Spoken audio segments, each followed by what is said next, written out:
Hello students, welcome back to Ilium science. आज जो हमारा टॉपिक है वो है डी ब्लॉक एलिमेंट्स की ऑक्सीडेशन स्टेट। तो जो डी ब्लॉक एलिमेंट हैं वो वेरियस ऑक्सीडेशन स्टेट या परिवर्तनशील ऑक्सीकरण अवस्था दर्शाते हैं, जो कि इनका एक मुख्य लक्षण होता है। तो पहले तो मैं ये क्लियर कर देता हूँ कि ये जो परिवर्तनशील ऑक्सीकरण अवस्था या वेरिएबल ऑक्सीडेशन स्टेट है क्या। एक एग्जांपल लेता हूँ Mn का। Mn +2 +3 +4 +5 +6 और +7 ऑक्सीडेशन स्टेट शो करता है। तो ये जो है वो Mn की वेरिएबल ऑक्सीडेशन स्टेट या परिवर्तनशील ऑक्सीकरण अवस्था हुई। तो क्या अर्थ हुआ कि यदि कोई भी एलिमेंट एक से ज़्यादा ऑक्सीडेशन स्टेट शो करता है तो वो उसकी वेरिएबल ऑक्सीडेशन स्टेट कहलाएगी। अब क्वेश्चन ये है कि ये जो डी ब्लॉक एलिमेंट्स है वो वेरिएबल ऑक्सीडेशन स्टेट शो क्यों करते हैं, इसका कारण देखते हैं। तो जब हमने इनका इलेक्ट्रॉनिक कॉन्फ़िगरेशन लिखा था, जनरल इलेक्ट्रॉनिक कॉन्फ़िगरेशन लिखा था, तो लिखा था N-1 D NS1 to 2। तो डी ब्लॉक के केस में क्या होता है कि जो आउटर NS है और जो इनर N-1 D सबशेल है, इन सबशेल के बीच में जो एनर्जी गैप कम होता है। इस कारण से NS के इलेक्ट्रॉन के साथ साथ N-1 D ऑर्बिटल्स के जो अनपेयर्ड इलेक्ट्रॉन हैं वो भी बॉन्डिंग में पार्टिसिपेट करते हैं। इसी कारण से ये जो डी ब्लॉक एलिमेंट्स होते हैं वो वेरिएबल ऑक्सीडेशन स्टेट शो करते हैं। तो ये जो पॉइंट है वो बहुत इंपॉर्टेंट है। एक क्वेश्चन भी निकल सकता है यहाँ से कि डी ब्लॉक एलिमेंट्स है या जो ट्रांजिशन एलिमेंट है वो वेरिएबल ऑक्सीडेशन स्टेट शो क्यों करते हैं। अब यहाँ न्यूट्रल एटम से कैटायन का बनना देखते हैं। अगर आपको जाएगी स्कैंडियम से स्कैंडियम +2 आयन बनाइए, तो आप क्या करोगे, पहला इलेक्ट्रॉन 3D से रिमूव करोगे, तो ये आपका आंसर क्या हो जाएगा, रॉन्ग हो जाएगा। क्योंकि जो 3D है वो न्यूक्लियस के ज़्यादा पास में है, तो उसके ऊपर फोर्स ऑफ अट्रैक्शन क्या रहेगा, ज़्यादा रहेगा, आकर्षण बल नाभिक का ज़्यादा रहेगा। इस कारण से उस इलेक्ट्रॉन को हटाने के लिए एनर्जी क्या चाहिए, ज़्यादा चाहिए। 4s का इलेक्ट्रॉन है वो नाभिक से क्या रहेगा, दूर रहेगा, ये आउटर मोस्ट सेल है। तो पहला इलेक्ट्रॉन कहाँ से हटाओगे, 4s से हटाओगे, क्योंकि इस पर जो आकर्षण बल है वो क्या है, कम है, तो वो आराम से हटेगा। इसको हम ऐसे समझते हैं कि ये मैंने न्यूक्लियस बना करके आपको दिया और न्यूक्लियस के चारों ओर क्या बना दिए, मैंने शेल बना दिए। यहाँ हो गया आपका ये N और ये हो गया N-1 हो गया। तो जो मैंने 4s लिख रखा है ये आपका N हो गया और जो 3D लिखा उसको मैंने यहाँ बोल दिया N-1 बोल दिया। तो बाहर वाला कौन सा हुआ, 4s हुआ ना। तो इस न्यूक्लियस से इस 4s में जो इलेक्ट्रॉन प्रेजेंट है वो इलेक्ट्रॉन क्या हो गए, दूर हो गए, तो आकर्षण बल क्या होगा, कम होगा। तो पहले कौन सा इलेक्ट्रॉन हटाओगे आप, 4s वाला इलेक्ट्रॉन हटाओगे इस N से। और उसके बाद में जब 4s के इलेक्ट्रॉन सारे हटेंगे तो इलेक्ट्रॉन की बारी कहाँ से आएगी, N-1 से आएगी। तो N-1 में जो इलेक्ट्रॉन प्रेजेंट है वो उसके बाद में हटाएगा। तो आप लोग थोड़ा सा अवेयर रहे कि जब भी आप डी ब्लॉक एलिमेंट्स में आयन का फॉर्मेशन करते हो तो आपको सबसे पहला इलेक्ट्रॉन किससे हटाना है, 4s से हटाना है, न कि 3D से। तो इस गलती से बचने के लिए क्या करेंगे, मैंने आपको जो स्कैंडियम है या जो डी ब्लॉक एलिमेंट है उसका जो इलेक्ट्रॉनिक कॉन्फ़िगरेशन लिख के बताया था वो ऐसे लिख के बताया था 4s2। अब देखो स्कैंडियम से ज़्यादा दूर कौन सा हो गया, 4s आउटर मोस्ट सेल हो गया ना। तो आप पहले इलेक्ट्रॉन कहाँ से हटाओगे, 4s से हटाओगे, तो स्कैंडियम +2 हो जाएगा, ये बनेगा 3d1 4s0 हो जाएगा।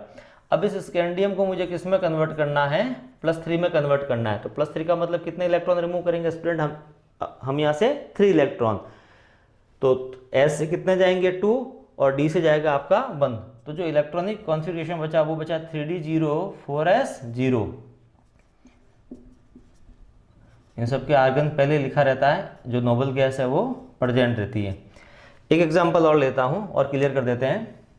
आयरन, तो Fe क्या हो गया, एटॉमिक नंबर 26 हो गया और जो इलेक्ट्रॉनिक कॉन्फ़िगरेशन लिखा था वो लिखा था 3d6 4s2। अब आपको क्लियर है ना, मैंने आपको बोल दिया कि Fe को किस में कन्वर्ट करना है, Fe+2 में कन्वर्ट करना है, फेरस में कन्वर्ट करना है। तो आप क्या करोगे, 2 इलेक्ट्रॉन कहाँ से रिमूव करोगे, पहले 4s से रिमूव करोगे। तो जो इसका आयन का जो इलेक्ट्रॉनिक कॉन्फ़िगरेशन होगा वो होगा 3d6 4s0।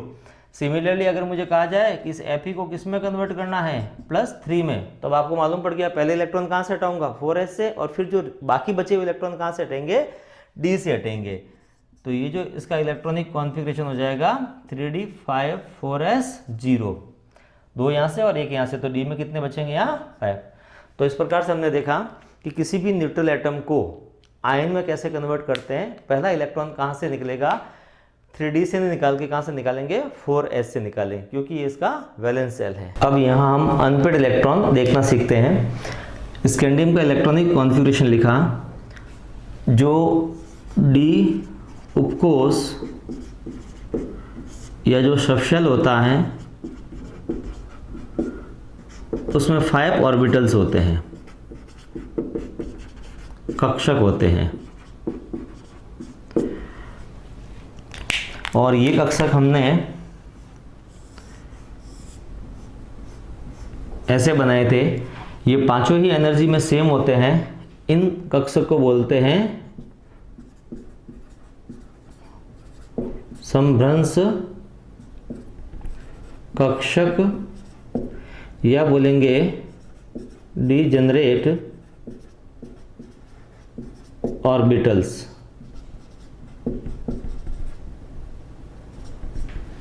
क्लियर है।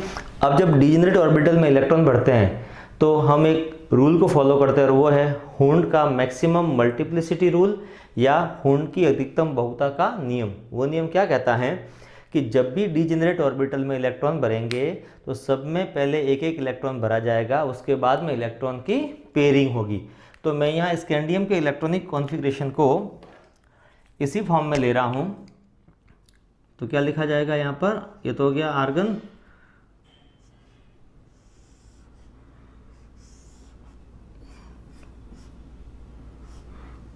और जो S होता है उसमें 1 ऑर्बिटल होता है।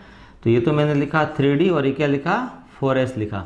अब D में कितना इलेक्ट्रॉन, 1 इलेक्ट्रॉन है, और S में कितने इलेक्ट्रॉन है, 2, और वो भी अपोजिट स्पिन वाले भरेंगे। तो यहाँ जो अनपेड इलेक्ट्रॉन है, अयुग्मित इलेक्ट्रॉन है, अनपेड इलेक्ट्रॉन कितना हो जाएगा, 1 हो जाएगा।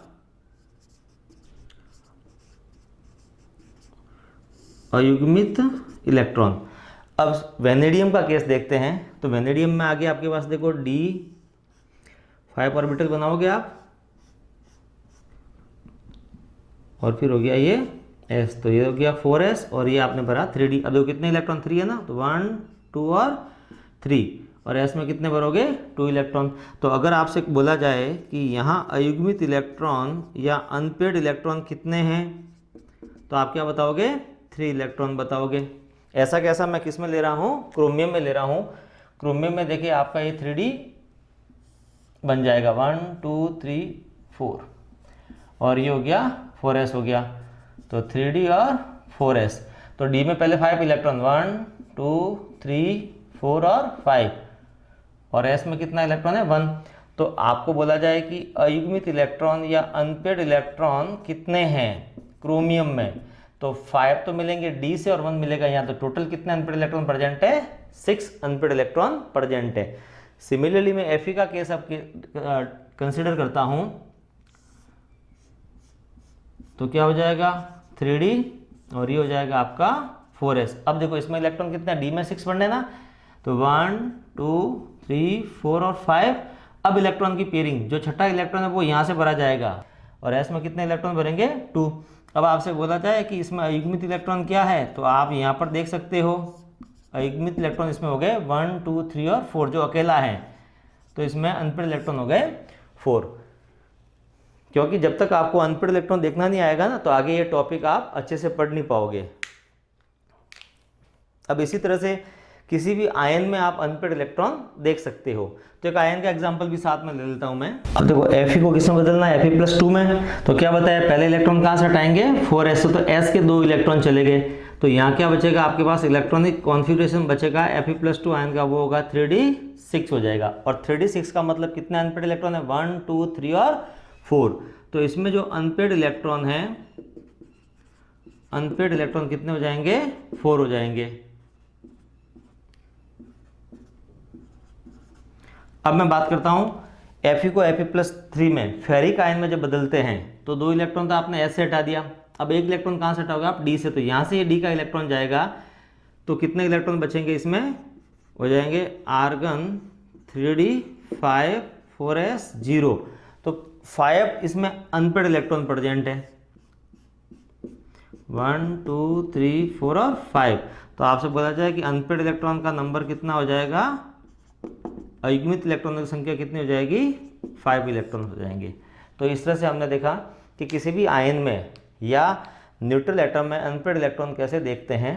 अब हम 3D सीरीज के एलिमेंट्स की ऑक्सीडेशन स्टेट देखते हैं। मैंने यहाँ इलेक्ट्रॉनिक कॉन्फ़िगरेशन लिखा है और इस इलेक्ट्रॉनिक कॉन्फ़िगरेशन को इस रूप में लिखना भी मैंने आपको आगे बताया है।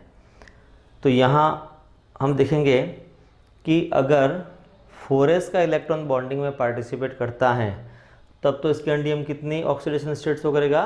+2। तो ये होगी स्कैंडियम की +2 ऑक्सीडेशन स्टेट।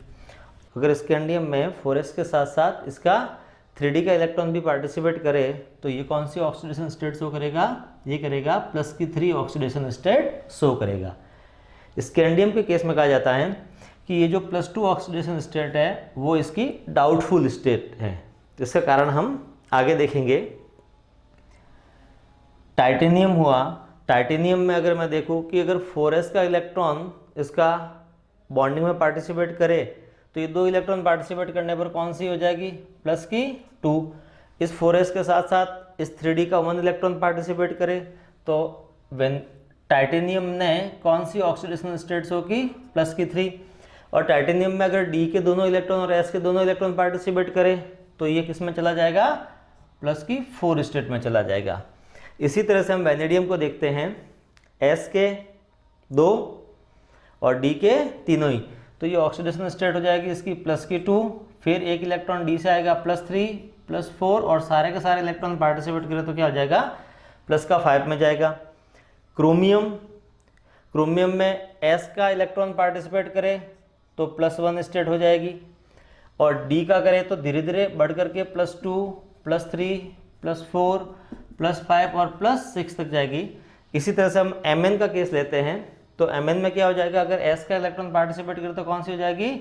+2। अब d के इलेक्ट्रॉन पार्टिसिपेट करते जाएंगे s के साथ तो इसका ऑक्सीडेशन स्टेट भी बढ़ता जाएगा, +2 से +3 +4 +5 +6 और कौन सी हो जाएगी? +7 हो जाएगी। इसी तरह से आयरन में लेते हैं तो आयरन में कौन सी हो जाएगी? +2 हो जाएगी ना, s का इलेक्ट्रॉन पार्टिसिपेट करे तब। अब मैंने आपसे कहा था कि ये आपका 3d, यहाँ इसको बोलेंगे n-1d बोल देते हैं और ये कौन सा हो जाएगा? आपका ns हो जाएगा। तो ns के इलेक्ट्रॉन के साथ साथ n-1d के केवल कौन से इलेक्ट्रॉन पार्टिसिपेट करते हैं? अयुग्मित या अनपेड इलेक्ट्रॉन। तो आयरन के केस में +2 तो यहाँ से आ गई। अब जो बाकी बची 1 2 3 और 4, ये 4 इलेक्ट्रॉन जाएंगे बारी बारी से, तो क्या हो जाएगा? +2 +3 +4 +5 और आयरन किस में चला गया? +6 में। तो जो आयरन है वो +2 से +6 ऑक्सीडेशन स्टेट शो करता है। अब मैं बात करता हूँ कोबाल्ट की। तो कोबाल्ट में अगर s के पार्टिसिपेट करे तो कौन सी हो जाएगी? +2 और d के अनपेड इलेक्ट्रॉन कितने हैं? 1 2 और 3 जो अभी आगे देख चुके हम लोग। तो +2 +3 +4 और +5। जो कोबाल्ट है उसके केस में भी जो 5 है वो कैसी है? इसकी डाउटफुल स्टेट में है। निकल की बात करें तो निकल में क्या हो जाएगा? 2 इलेक्ट्रॉन यहाँ से और 2 यहाँ से, तो जाएगा +2 +3 और +4। अब मैं कॉपर की बात करता हूँ तो कॉपर 1+1 ऑक्सीडेशन स्टेट भी शो करेगा इसके इन्वॉल्वमेंट से और ये +2। इसी तरह से जिंक की बात करता हूँ, जिंक में केवल क्या होगा? जो ये 4s के इलेक्ट्रॉन है वही बॉन्डिंग में पार्टिसिपेट करते हैं, जो 3d के इलेक्ट्रॉन है इसमें बॉन्डिंग में पार्टिसिपेट नहीं करते हैं क्योंकि सारे के सारे इलेक्ट्रॉन कहाँ हैं? पेयर हैं।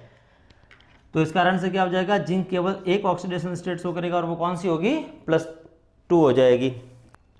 तो हमने यहाँ देखा कि ये 3D सीरीज है इनके ऑक्सीडेशन स्टेट में। अब इस ऑक्सीडेशन स्टेट की स्टडी करते हैं। ये जो ऑक्सीडेशन स्टेट है वो एक पिरामिड बना रही है, +3 +4 +5 +6 और +7। उसके बाद में वापस क्या हुई? डिक्रीज हुई। तो उसका रीजन देखते हैं। तो यहाँ नंबर ऑफ अनपेड इलेक्ट्रॉन एक बार तो बढ़ते हैं, Mn तक आ गए, इसके बाद में क्या हुआ कि यहाँ इलेक्ट्रॉन की पेयरिंग स्टार्ट हुई। पेयरिंग स्टार्ट होने से जो अयुग्मित इलेक्ट्रॉन है, अनपेड इलेक्ट्रॉन है, उसका नंबर डिक्रीज हो रहा है। इसी कारण से ऑक्सीडेशन स्टेट क्या हो जाएगी, डिक्रीज हो जाएगी। अब जितने भी 3D सीरीज के जो एलिमेंट हैं वो सब कॉमन ऑक्सीडेशन स्टेट +2 शो करते हैं स्कैंडियम के अलावा। स्कैंडियम में कौन सी मिलती है, +3, एक ही मिलती है, और बाकी सब में क्या होती है, +2 मिलती है। 3D सीरीज में जो हाईएस्ट ऑक्सीडेशन स्टेट शो करता है वो है मैग्नीज, और वो कितनी हो जाएगी उसकी, Mn की +7। Mn के द्वारा हाईएस्ट ऑक्सीडेशन स्टेट शो होगी। इसी तरह से अगर आपको कहा जाए कि large number of oxidation state show कौन करता है, तो भी Mn ही आएगा, +2 से कहाँ जाएगा वो, +7 तक। ये इस पर कुछ क्वेश्चन पूछे जाते हैं जो कि इंपॉर्टेंट है। इसके अलावा इसमें क्या हुआ, जो क्रोमियम और जो कॉपर है वो क्या करते हैं, +1 भी इसमें शो कर रहे हैं। किस कारण से, इसका 4s इलेक्ट्रॉन और इसका भी 4s इलेक्ट्रॉन पार्टिसिपेट कर जाता है, तो ये D10 हो जाएगा और ये D5 हो जाता है। अब हम देखते हैं कि जो डी ब्लॉक एलिमेंट्स है उनके द्वारा जो मिनिमम ऑक्सीडेशन स्टेट शो की जाती है वो किसके इक्वल ली है, Ns जो ऑर्बिटल उसके इलेक्ट्रॉन के इक्वल ली गई है। जैसे मैंने एग्जांपल दिया, वेनेडियम का एटॉमिक नंबर था 23, तो जो इलेक्ट्रॉनिक कॉन्फ़िगरेशन लिखते हैं वो लिखते हैं 3d3 और 4s2। तो जब s के इलेक्ट्रॉन पार्टिसिपेट करेगा तो वेनेडियम कौन सी होगी, वेनेडियम की +2 ऑक्सीडेशन स्टेट होगी, और ये वेनेडियम के द्वारा दर्शाई जाने वाली उसकी मिनिमम ऑक्सीडेशन स्टेट है। अब अगर देखा जाए कि डी ब्लॉक एलिमेंट की मैक्सिमम ऑक्सीडेशन स्टेट कैसे निकालेंगे, तो हम क्या करेंगे, उस एलिमेंट के Ns के इलेक्ट्रॉन, चाहे वो पेयर्ड है चाहे वो अनपेयर्ड है, और n-1d कक्षक या ऑर्बिटल के केवल कौन सा इलेक्ट्रॉन लेंगे हम, यहाँ अयुग्मित या अनपेयर्ड इलेक्ट्रॉन ही लेंगे। ये यहाँ ध्यान रखेंगे हम लोग। तो जैसे एग्जांपल देता हूँ मैं आपको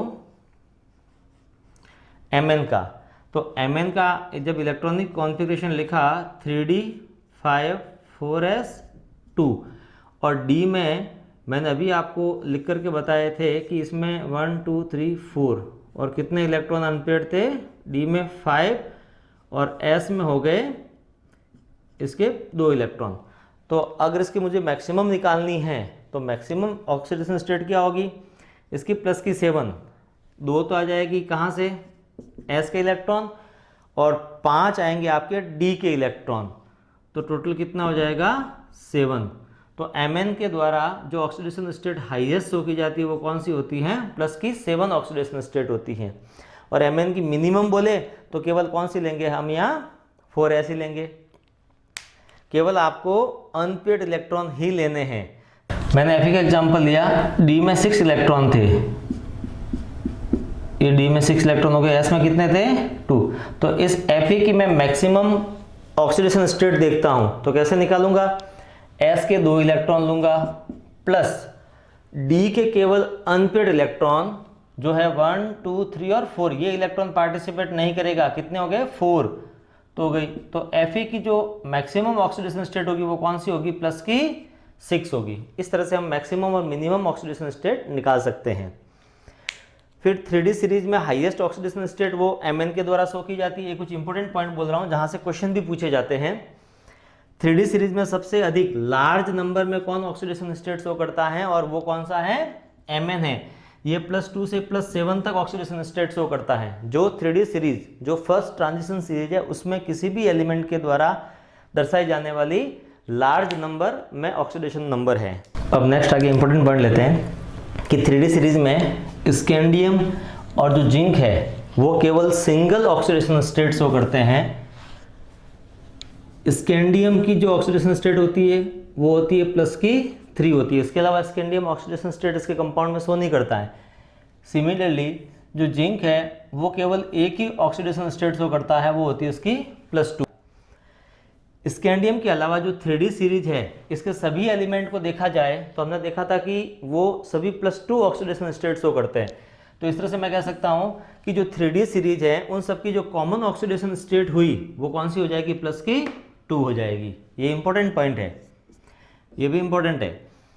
अब डी ब्लॉक एलिमेंट के द्वारा पूछा जाए कि हाईएस्ट ऑक्सीडेशन स्टेट कौन सी होगी। डी ब्लॉक एलिमेंट की 4 सीरीज होती है, 3D series, 4D series, 5D series और 6D सीरीज, जो हम पहले ही पढ़ चुके हैं।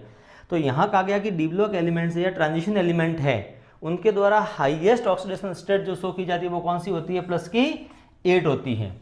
अगर 3D सीरीज में कहा जाए तब तो हाईएस्ट होगी प्लस की 7 जो MN ने दर्शाई है। और अगर आपको डी ब्लॉक एलिमेंट्स के बारे में पूछा गया है तो आप बोलोगे हाईएस्ट कौन सी हो जाएगी, प्लस की 8। अब ये कौन से एलिमेंट शो करते हैं, मैं यहाँ ले रहा हूँ आयरन ग्रुप, आयरन, रुथेनियम और इसके नीचे होता है ऑस्मियम। तो जो आयरन है वो कौन सी सीरीज़ का एलिमेंट हुआ, 3D सीरीज़ का हुआ। ये कौन सी सीरीज़ का हुआ, 4D सीरीज़ का एलिमेंट हुआ। और ये कौन सी सीरीज़ का है, 5D सीरीज़ का एलिमेंट है। तो आयरन की जो हाईएस्ट ऑक्सीडेशन स्टेट मैंने अभी आपको बताई थी कितनी होती है, प्लस के 6 होती है। इसके अलावा रुथेनियम और ऑस्मियम होते हैं वो इनके ऑक्साइड में कहाँ, +8 ऑक्सीडेशन स्टेट शो करते हैं। जैसे एग्जांपल देता हूँ OSO4 ऑस्मियम टेट्रा ऑक्साइड, बहुत इंपॉर्टेंट कंपाउंड है। इसमें ये जो ऑस्मियम है वो +8 ऑक्सीडेशन स्टेट में प्रेजेंट है। ये ऑक्सीडेशन स्टेट कैसे निकालते हैं एक बार बताता हूँ। जिसके निकालने उसकी हम सपोज करते हैं X +4 ऑक्सीजन हो गए। ऑक्सीजन का जो कॉमन ऑक्सीडेशन स्टेट होती है -2, चार्ज कोई नहीं तो 0, तो X अब कैलकुलेट करें तो कितना आ जाएगा, प्लस का 8 आ जाएगा। इसके अलावा जो डी ब्लॉक एलिमेंट्स है या जो संक्रमण तत्व या ट्रांजिशन एलिमेंट है वो 0 ऑक्सीडेशन स्टेट भी शो करते हैं, ये भी इंपॉर्टेंट पॉइंट है। अब एग्जांपल देता हूं, पेंटा कार्बोनिल आयरन जो आगे कोऑर्डिनेशन कंपाउंड में पढ़ेंगे, इसमें Fe जो है वो 0 ऑक्सीडेशन स्टेट में प्रेजेंट है। एग्जांपल और लेते हैं, निकल, निकल का है टेट्रा कार्बोनिल निकल। इसमें जो निकल है वो कौन सी ऑक्सीडेशन स्टेट में प्रेजेंट है, 0 में प्रेजेंट है। तो इस तरह से हमने इस टॉपिक में देखा कि डी ब्लॉक एलिमेंट्स की ऑक्सीडेशन स्टेट के बारे में। इसका एक पार्ट और बाकी है जो नेक्स्ट वीडियो में आएगा। उसमें हम देखेंगे कि जो ये हमने डिफरेंट ऑक्सीडेशन स्टेट पढ़ी एलिमेंट की, क्या वो इक्वली स्टेबल है, कौन कौन से फैक्टर है जो ऑक्सीडेशन स्टेट को अफेक्ट करते हैं। इसके अलावा जो पी ब्लॉक एलिमेंट के द्वारा शो की जाने वाली ऑक्सीडेशन स्टेट है और जो डी ब्लॉक एलिमेंट के द्वारा जो शो की जाने वाली ऑक्सीडेशन स्टेट है उनमें क्या डिफरेंस है वो हम देखेंगे। जैसे मैं लेता हूँ टाइटेनियम +3 और टाइटेनियम +4 में से ज़्यादा स्टेबल कौन है। इसी तरह से लेते हैं Cu+1 और Cu+2 में से ज़्यादा स्टेबल कौन सी ऑक्सीडेशन स्टेट है। इसी तरह से हम बात करेंगे Mn+2 और Mn+3 में से ज़्यादा स्टेबल कौन सी ऑक्सीडेशन स्टेट है। तो इनके बारे में जो है हम वो नेक्स्ट वीडियो में देखेंगे।